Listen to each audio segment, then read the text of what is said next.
আসসালামু আলাইকুম। আশা রাখি আপনারা ভালো আছেন। আমি ইনশাআল্লাহ আপনাদের দোয়া ভালো আছি। অনেক দিন পর আজকে আপনাদের সামনে একটা হার্বস নিয়ে হাজির হয়েছি। হার্বসটার নাম হলো আকরকরা। এটা আমাদের দেশে আনাচে কানাচে হয়ে থাকে। আকরকরা দিয়ে বাজিকরণ বা যৌন সম্পর্কিত প্রায় সব রোগের জন্য ব্যবহার করা হয়।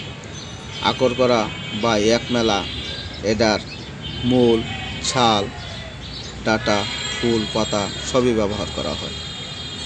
এই আকরকরা ফুল হলো রতিশক্তিবর্ধক। যাদের উত্তেজনা হয়, সহবাসে লাস্টিং পাওয়ার থাকে না, তাদের জন্য এই হার্বসটা উপকারী।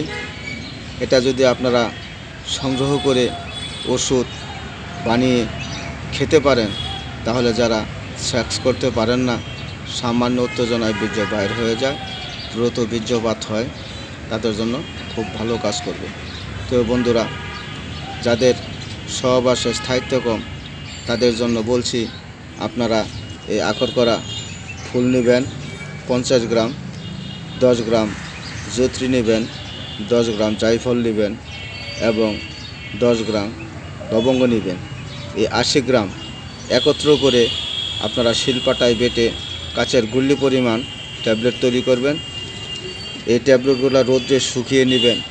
প্রতিদিন সকাল সন্ধ্যা খালি পেটে একটা করে ট্যাবলেট মধুর সাথে মিশিয়ে এরপরে সেবন করবেন।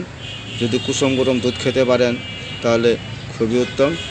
এভাবে নিয়মিত যদি 1-1.5 মাস খেতে পারেন, তাহলে যাবতীয় যৌন সমস্যার সমাধান হবে।